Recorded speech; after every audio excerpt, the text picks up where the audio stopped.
What happens when you take two serious anglers, drop them on an unknown body of water, and give them a mission to conquer the lake and each other? There's one. Good one, too. You slime! Two different patterns, one unknown lake, with no practice and no preparation. Who will catch the most fish and how? The only way to find out is to go commando.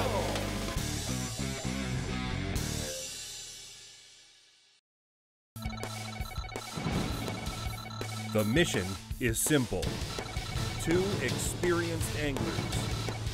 Two different battle plans. Going head to head on one unfamiliar body of water. Steve Pennaz takes us to the front line of fishing to learn the lessons of the Lake Commandos.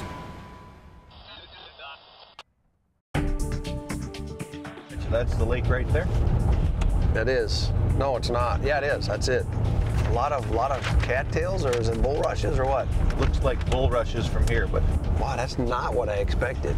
I expected a lake to be ringed by cabins, and there's hardly anything on there. One of the best parts of going commando is the thrill of discovery. This is surprising. Look at this. It's a gravel sand bottom here. Sometimes it's a new bait, or a big fish where you least expect it. Or it's a body of water that isn't supposed to be there. This is the end of the map.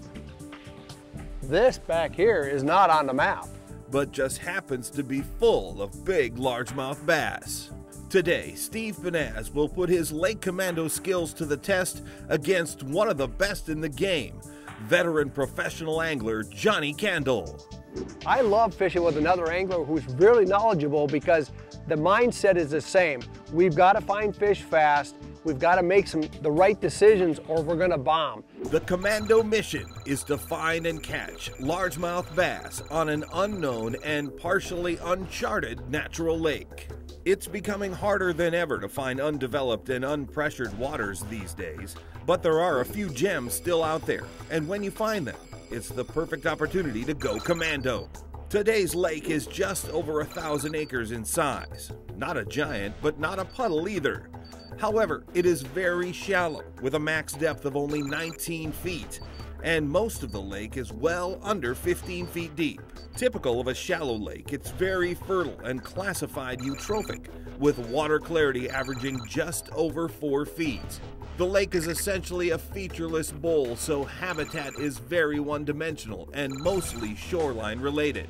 The low water clarity limits weed growth, so there is very little in the way of deep submerged weeds. The majority of good cover comes in the form of hard-stem bulrushes, common cattails, lily pads, and some flooded timber. An abundance of yellow perch make up the bulk of the forage base. Other prey species include white suckers and juvenile bluegills. Conditions are very good for this late summer commando raid, with air temps in the high 70s, water temps in the low 70s, and light winds. But there is a threat of thunderstorm activity later in the day. That's the battleground the Lake Commandos are facing, and we're about to find out their plan of attack. But we also want to know how you would fish it, so let us know online. Now that I've had a chance to look over the lake a little bit, I think I've got just the program to put it to Steve today out there. I'm going to go with the Carolina rig.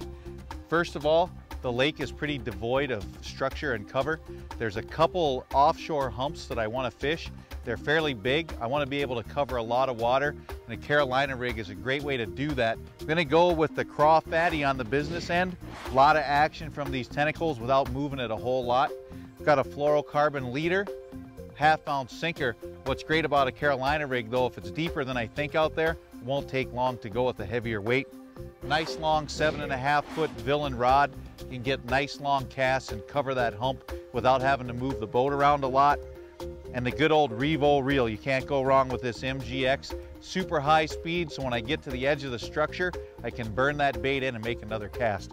My line choice for today is 30-pound spider wire stealth. The stuff casts like a dream, but I love that no stretch. You get super rock solid hook set. I think I got her dialed in, and old Pennaz is in trouble today. I'm going to look for specific cover. Heavy wood is great for a couple of reasons. One, it's cover, but two, it provides shade under these conditions. And a great way to fish this shade area is to flip it. This is a Berkeley gripper jig, 1/2 ounce, and I've got a Havoc wide load on the back. You'll notice that I'm presenting a very, very big package. And the other thing is with this paddle, as you swim it, it's gonna flop back and forth. It creates a nice pattern. I'm fishing this on 50-pound spider wire, ultra cast. I've got a 7-foot medium heavy Veritas rod from Abu Garcia, and I've got that brand new Revo MGX, probably the best bait caster on the market. It's a super smooth reel, and it's got such a tiny little profile, it fits in your hand right here. But that's what we're gonna do today. It's a classic matchup between Candle's slow and steady Carolina rig and Pennaz's big profile power fishing jig. Here's how the Commando Challenge works. The guys will fish each pattern of choice for 2 hours. Then they'll switch to the second pattern. In the end, the guy who catches the most fish on both presentations wins the honor of top commando. You know, choosing a body of water to go commando was an interesting process. This particular lake was recommended by a friend of mine who grew up in this area. He had never fished this lake before, but he had heard the stories about big bass, big crappies, big walleye, and he thought this would be a great lake for us to come out and fish. That mindset of getting to a body of water, not knowing anything about it, feeling that excitement of backing down a boat ramp for the very first time, it gets that adrenaline rushing, it gives you a little bit of butterflies in the stomach, and I think that shows your passion and love for the sport of angling. I liked your pick today. I kind of figured Carolina rig, walleye rig, Johnny. It makes sense. Yeah. We're gonna fish a technique that covers a lot of water, but also triggers strikes, and it also tells us a little bit about the bottom of the lake.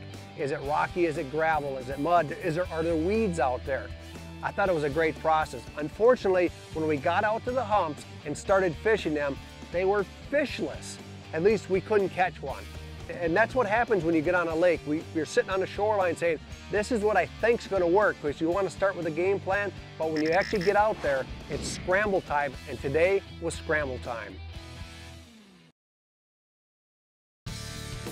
Lake Commandos is brought to you by Abu Garcia for life, Trilene, Anglers Trust Berkeley Trilene, Ranger Boats, still building legends one at a time, Spider Wire, nothing gets away, and by Fish Hound, when to go, where to go, what to throw.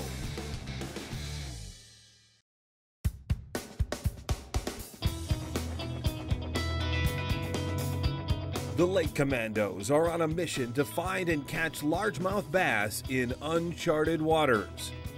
Finding and catching bass may be a little out of the ordinary for Johnny Candle, but exploring new water in search of the best bite is nothing new for this seasoned pro.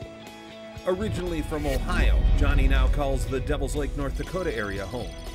A professional guide on Devil's Lake, a popular seminar speaker all around the country, and a touring pro who won the coveted MWC World Walleye Championship in 2010. My tendency is to look for active fish first. I like to use the metaphor of a McDonald's. I don't try to find fish sitting in the living room. I try to find a fish that's waiting at the McDonald's drive-thru. I want to concentrate on areas where I know fish feed, not where they live, because those active fish are a lot easier to catch. Oh, look at that one, dude. That's the way to get her started. Yeah, I think I barely hooked him. You know, my technique was actually to flip the wood, which is a good technique for catching fish, because again, when you have limited cover, they're gonna look for some type of cover, and if you've got wood holds bass, I don't care where you fish. You know what shocked me is I didn't think there would be anything like this in the back of the lake here. It's a lot of slop. So I made the decision to abandon my pattern, which was flipping wood, and go to a different pattern, which was flipping craws into the heavy weed growth. And within literally a couple minutes of making the switch, I put a fish in the boat. Right there, craw fatty. Oh, that's a nice bass. That's a chunker, isn't it? It's a nice one. Got some salad to go with them too, Yeah. it looks like. Get him out of there. 4-aught hook. That's just so much fun when they hammer that in that stuff. This lake's got some heavy fish in it. The day started off rather slow for me. My first choice of techniques didn't work. I got down a little bit. Steve started catching fish, and obviously we're here for some friendly competition. Well, that's a good one. He's not a giant, but you know what? And I started to get frustrated, very frustrated. It's not a good thing when an angler gets frustrated because it tends to build on itself, making 5-foot underhand casts and hoping that you land on the right side of the tree definitely has me out of my game. Oh, yeah, got one. Pennaz got another one on right now. I think Pennaz spit on my baits. Problem is they're getting smaller the farther back in here we get. All right, I'm gonna tell you something right now, Johnny. Yeah. I'm gonna tell you a secret. What's that? You're pitching with mono. Yeah. I'm pitching with... Well, I was just looking for a reel to switch I'm to. pitching with 100% fluorocarbon. Yeah. And let this guy go. I have found this in the last couple of years, there's something about the fall rate of the line that really does impact success. And I don't know if it's not a stretch factor, it's not an invisibility factor, it's none of that. For some reason, the fall rate's different, and there's a rod right there with 100% fluorocarbon. I'm just gonna switch right now. I'd rig it up. Thanks a lot, Steve. Now that you caught 5, you'll probably get another one while I'm tying a knot, though. Seems to be the way my day's treating me. This segment of Lake Commandos is brought to you by Yeti Coolers. Yeti, wildly stronger, keep ice longer.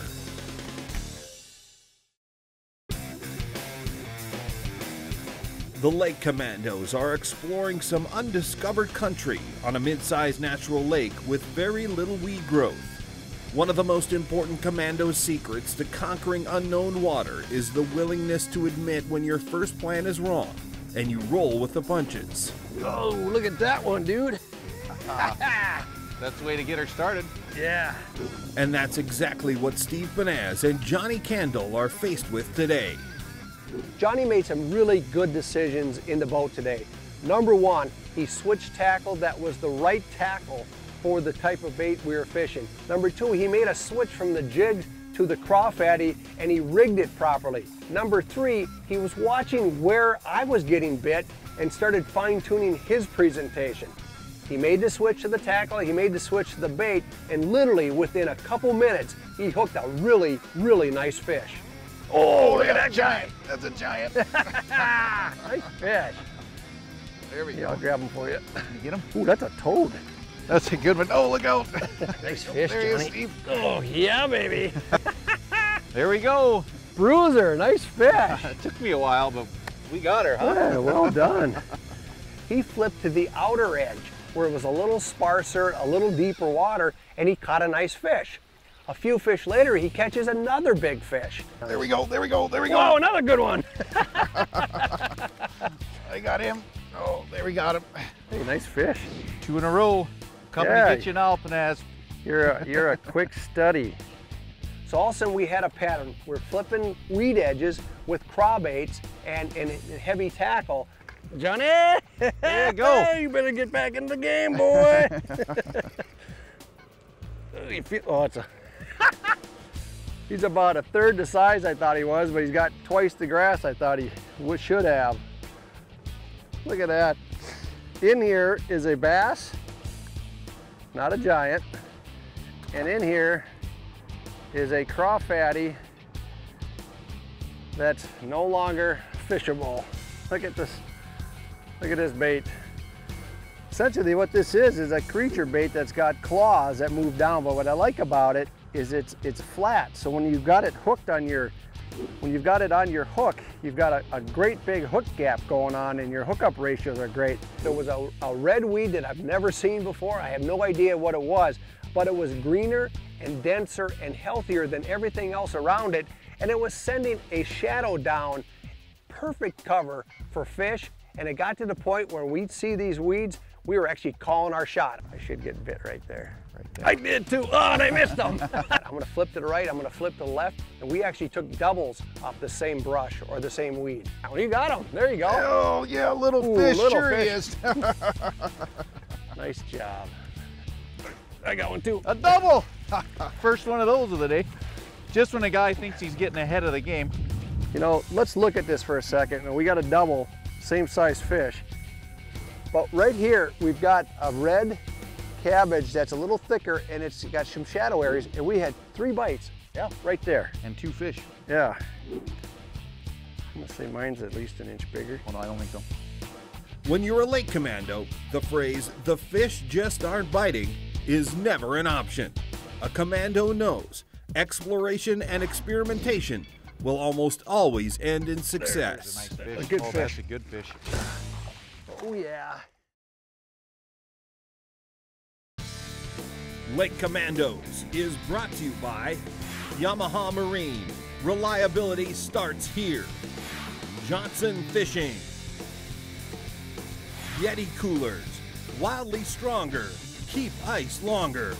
Not too kinky. No kinks ever. And by Humminbird. Simply, clearly better.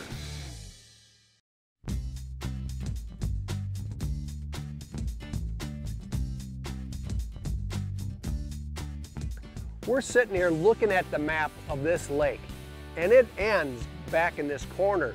And all of a sudden, where the lake was supposed to end was a small little, not channel, but just a narrowing. And we flipped that, got a couple bites, and it encouraged us to go back into the spot. When we pulled off what we thought was the end of the lake today, where the map quit, came around the corner and saw a big expanse of water relative to the size of the lake we were fishing. I felt a lot at home. This lake grew enough to absorb this gravel pit, and we're back in there fishing areas that's not on the map. And I felt almost at ease when I knew we got to water that a lot of people may have never fished before. Has that ever happened to me before? Never. And it just shows the importance of doing your homework, but also the importance of picking what you learn on the water and making hay with it. Yeah, baby. Oh, there you go, Steve. That's a... Look at that hook Oh, he just fell just out. fell right out of his mouth, too. Yeah, got him That's right here. a beaut. You know what's interesting is, and I learned this from watching you today, is that we're getting the bigger fish, not against the weed edge, but that next weed edge. It's a little thinner, but It's almost a secondary weed edge, if you would call it that. that's a 4-pound fish, you know? It's a beautiful fish. Yeah. By the end of the day, we knew we wanted red grass on the outside edge of the weeds, and it got to the point where you could literally call your shot.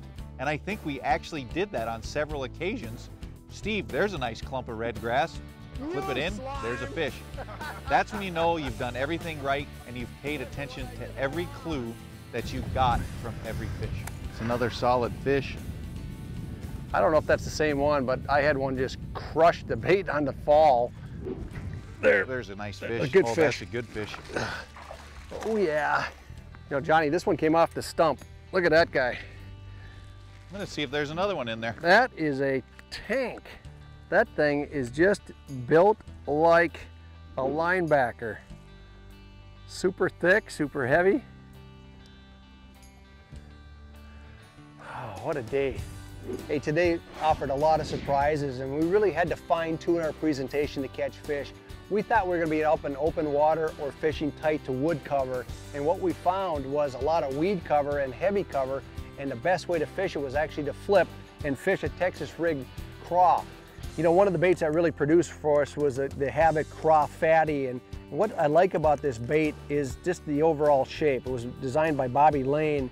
It's got very thin claws, so they move a lot. It's got a wide body, so it kind of falls a little bit different than a rounder bait. And I like the fact that it's a thin body bait with some ribs. It provides a lot of movement, a lot of color.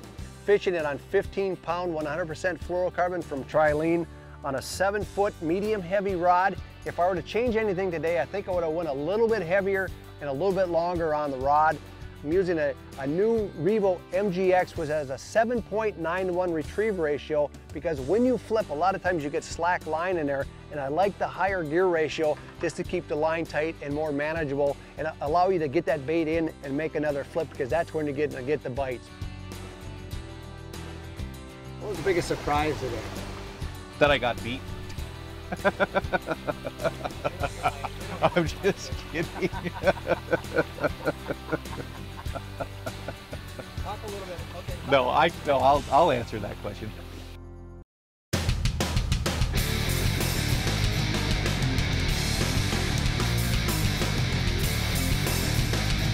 I'm Captain George Mitchell. This is Coastal Chaos. What's the best hook for live baiting? Man, that's a tough question because there's so many variables. After lots of years of experimenting, I've narrowed it down to just a few models and sizes. Most of them are circle hooks, but not all. I go with circles mostly because they offer a superb hookup percentage.